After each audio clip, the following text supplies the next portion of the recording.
E aí, pessoal, tudo bem com vocês? Meu nome é Diego Rebelo, eu tô criando esse canal aqui pra gente poder estar conversando muito sobre o Barcelona, futebol no geral, mas principalmente sobre o Barça. Eu já falo sobre o Barcelona no meu Instagram, no meu TikTok e no meu X, falecido Twitter, né? Vou deixar aqui na descrição para que vocês possam conhecer um pouquinho mais do meu trabalho. Mas hoje o assunto do vídeo é a gente conversar um pouquinho mais sobre esse atropelo do Barcelona contra o Newcastle. Então, pessoal, eu disse nas minhas redes sociais, na prévia que eu faço de jogo, que era um jogo muito difícil para o Barça. Era um jogo muito difícil pelo que o Newcastle conseguiu produzir na Inglaterra e também, não só por isso, pelas fases que os times vinham, né? O Barcelona, tudo bem que chegava bem embalado e chegava em boa fase, depois da goleada contra o Sevilla e os bons recentes resultados do Barcelona. Só que eu falava que o Newcastle também chegava muito embalado e muito animado para jogar no Camp Nou. O Newcastle falou que queria pegar o Barça, porque queria jogar no Camp Nou, e no fim de semana ganhou do Chelsea fora de casa. Ou seja, era uma eliminatória muito dura e que vinha tudo aberto para o Camp Nou. Que vinha tudo em aberto, né? Perdão. E assim foi, tá? O Newcastle teve as suas novidades, o Gordon como titular, o seu principal jogador depois do Bruno Guimarães. O Barcelona teve a sua novidade, o Eric Garcia. Mais tarde no vídeo eu falo sobre o Eric. Então os dois times chegavam em muito boas fases. O que eu esperava do jogo é que o Barcelona ia ser um pouco mais protagonista do que foi na Inglaterra, ia lutar mais para pressionar o Newcastle, ia ter mais o controle da bola e assim ia ter mais volume de jogo. E o Newcastle não é um especialista em defesa. Quando o Barcelona consegue ter volume de jogo e volume de jogo com qualidade, as coisas se desenhavam muito melhores para o Barça. Então eu falava que o Barcelona era favorito, mas pelo Barça não se defender tão bem, o Newcastle também tinha suas boas chances de atrapalhar o Barça no Camp Nou. Assim foi. Falando agora sobre o jogo, o jogo começa muito bom para o Barcelona, né? O Hansi Flick foi perguntado na coletiva de imprensa sobre a questão da pressão alta do Newcastle e como o Barça lidaria com isso. O Hansi Flick falou que os detalhes ele ia trazer, ele ia permanecer dentro do vestiário, mas que o Newcastle realmente tinha pressionado muito bem o Barça, que seria um jogo muito difícil. E o Newcastle começou em cima hoje. Começou em cima, os primeiros minutos foram de muita pressão do Newcastle, mas de muitas armadilhas do Barcelona, né? O Barça, por muitas vezes, puxava os seus meio-campistas para baixo, o Pedro quase que na linha de defesa, para poder achar linhas de passe no meio, né? Para os seus atacantes, para encontrar Lamine, para encontrar Lewandowski. Eu achava que era muito difícil para o Barça jogar um jogo só com bolas longas, como foi na Inglaterra. O Barcelona, por muitas vezes na Inglaterra, precisou muitas vezes que o Lewandowski ganhasse as divididas dos zagueiros e achadas de bolas longas, né? Até quebradas do João Garcia, que eram muito difíceis para o centroavante do Barça, porque os zagueiros do Newcastle são muito físicos. Dessa vez, o Barcelona conseguiu mais armadilhas para sair dessa pressão e assim chegou o primeiro gol. Um belo domínio e giro do Lamine, acho o Rafinha, acho o Fermin e depois o Rafinha, que abre o placar para o Barça. E aí que tava. O Barcelona tinha boas armadilhas para sair, o Newcastle tinha boa pressão, só que o Barça não é um especialista em defesa, né? O Barcelona, essa temporada, o grande problema do Barça é o sistema defensivo e os camisas 9. E eu já falo mais sobre os camisas 9 do Barça mais tarde no vídeo. O Barcelona é um time tão bom que consegue fazer 7 gols num adversário tão difícil como o Newcastle, mas é um time que se defende mal a ponto de manter uma eliminatória viva dentro da sua casa por 2 vezes. O Barcelona tomou um gol pressionando mal, né, um desencaixe de pressão que o Newcastle consegue sair pelo lado do campo e terminar em gol. E depois o Barça acha mais uma vez o gol e de novo vai sofrer um empate e assim é difícil competir. Eu acho que o Barcelona compete e competirá muito bem nessa Champions, porque está crescendo de produção e também porque tem um time muito, muito bom, mas é complicado você competir tomando 2 gols e quando você mantém o seu adversário vivo por tanto tempo numa competição como a Champions, a gente sabe o perigo que isso pode proporcionar. No geral, o jogo não era ruim do Barcelona. O Barça vinha bem, vinha conseguindo criar ocasiões, só que mantém o Newcastle vivo e ali por alguns minutinhos parecia que o Newcastle ia assumir o protagonismo do jogo. Acho que depois do segundo gol, o Barça consegue colocar a bola um pouco mais no chão e consegue envolver mais o Pedri no jogo. Envolveu o Pedri, envolveu o Lamine, que hoje viveu uma grande noite, mesmo com o erro do passe de calcanhar. Hoje o Lamine jogou muito, muito bem para sair de pressão, para tirar coisas diferentes, para transformar tudo em boas ocasiões para o Barça.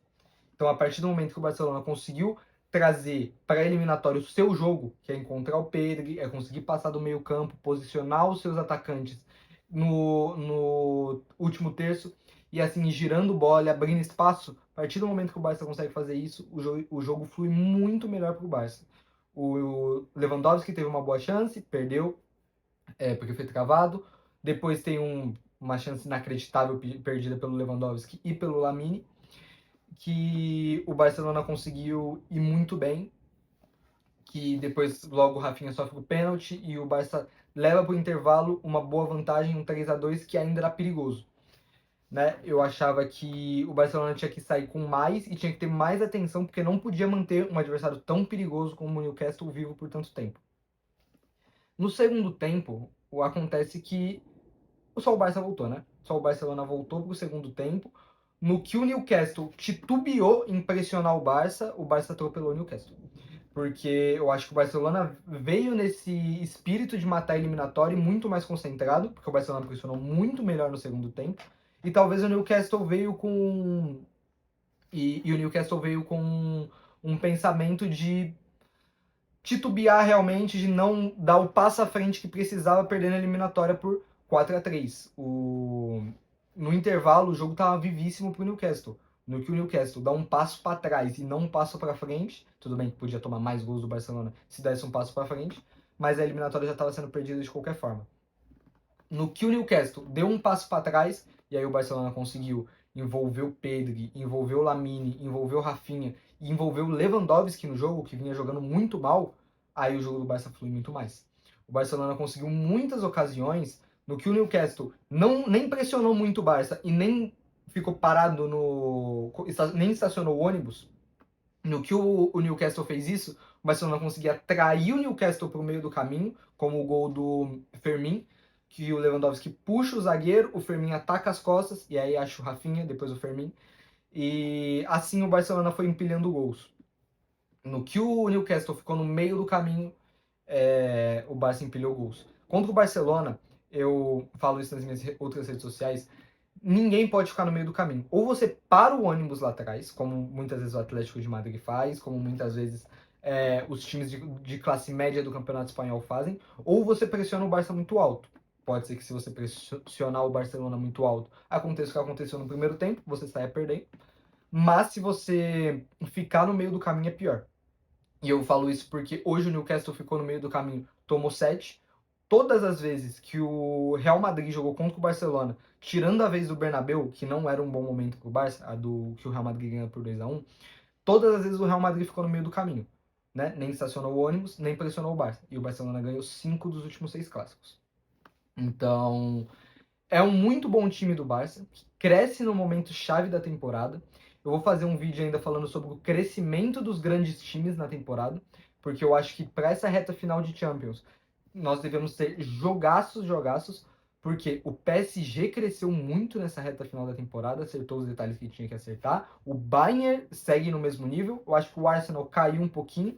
O Atlético de Madrid vem crescendo muito nos grandes jogos. O Real Madrid é o Real Madrid. O Liverpool, vamos ver o que consegue. Eu tô gravando esse vídeo antes do jogo entre Liverpool e Galatasaray. Então, vamos ver o que o Liverpool tira. E o Barcelona também tá crescendo, tá?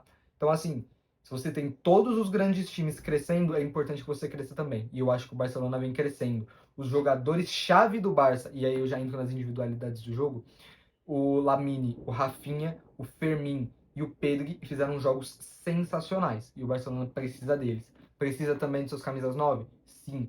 Mas se tiver Rafinha, Lamine e Pedri especialmente bem, eu acho que o Barcelona pode ir por tudo nessa temporada. Pela manutenção de liderança e título do Campeonato Espanhol e pela Champions essa temporada. Ainda sobre as individualidades, tá? Para mim o Rafinha foi o melhor em campo, o Rafinha participa de praticamente todos os gols do Barça e o Rafinha gerou uma bagunça tática no Newcastle, porque o Rafinha ora caía pela esquerda, ora caía pelo centro, ora caía pela meia direita, né? O Rafinha jogou muita bola. Foi um jogaço do Rafinha, que é daqueles jogos do Rafinha em que ele tanto consegue participar da construção quanto atacar as costas e tanto ser mortal como foi hoje. O Rafinha é um jogador desses, tá? O Rafinha é um jogador das grandes noites de Champions. O Rafinha é um jogador que, quando aperta, ele tá lá. O Rafinha, na temporada passada, fez gol contra o Benfica. Foi o cara da eliminatória contra o Benfica. Foi o cara da eliminatória contra o Borussia, acho que foi o Leva, mas o Rafinha jogou muito bem e fez gol. E o mesmo cara da eliminatória contra a Inter, tendo sido o Lamine e o Sommer, o Rafinha esteve nos momentos decisivos e marcou os gols decisivos. Hoje, o Rafinha mais uma vez marca os gols decisivos, um doblete do Rafinha, com assistência, com mais participações em gol. E hoje o Rafinha foi o melhor jogador do Barça. Como eu falei antes, o Lamine e o Pedri também fizeram jogos sensacionais. O Lewandowski se reencontrou com a torcida, o Pau Cubarsí foi muito bem. O Ronald Araújo, quando esteve em campo, acho que não comprometeu e conseguiu participar positivamente do jogo, o que eu acho perfeito. Tá? É ideal que o Barça melhore o Ronald Araújo, porque estão acabando os defensores, né? Vou falar sobre os lesionados agora. Então é importante que o Barcelona consiga ter boas dinâmicas nas suas individualidades. O que ficou ruim para o Barcelona foram as lesões, né? O Barcelona hoje perdeu, não vou dizer perdeu porque ainda vai passar por exame e tudo mais. Aparentemente o Eric Garcia sentiu de novo aquele desconforto que tirou ele do jogo, do primeiro jogo contra o Newcastle. Com 20 minutos de jogo voltou a sentir o desconforto e o Hansi Flick ficou desesperado na beira do campo para que trocasse o mais rápido possível. O Eric Garcia é um jogador que o Barça não pode perder, não pode deixar se lesionar. Se tiver que passar 1, 2, 3, 4 jogos sem ele, para que isso não se torne uma lesão de 2 meses, é o ideal. E também teve uma lesão do João Garcia, né? Sentiu a panturrilha. Vamos ver. O João Garcia é o melhor goleiro do Barcelona, não só por ser o titular, mas com muita diferença pro Chesney. O Chesney nessa temporada tá fazendo um papel mais de pai do João Garcia, ele falou, né? Que de passar experiência, de passar o bastão, do que de ajudar o grupo. O Chesney tá lá mais para compor o papel. O Ter Stegen não tinha condição do Barcelona manter ele no elenco. Então o Chesney tá lá mais para cumprir o papel de segundo goleiro. Aparentemente vai ter que jogar. Vamos ver qual a gravidade da lesão do João Garcia. E eu torço para que não seja grave, tá? Tanto porque o Barcelona precisa dele para essa reta decisiva de temporada, tanto porque eu quero ver o João Garcia na Copa. O João Garcia, eu acho que deve substituir o Unai Simon na Copa do Mundo pela Espanha. E para mim essa seria a decisão mais acertada do técnico espanhol. Enfim, é isso, pessoal. Muito bom jogo do Barça, que fez o que tinha que fazer. Acho que fez até mais o que tinha que fazer no segundo tempo, mas foi muito bem. Pro Newcastle, valeu a briga, valeu os 3 quartos de eliminatória que jogou, porque gerou muita dificuldade pro Barcelona. Foi um adversário muito digno e muito difícil, dos mais difíceis que o Barça enfrentou nessa temporada. E o Barcelona vai para as quartas de final, provavelmente enfrentar o Atlético de Madrid. Valeu!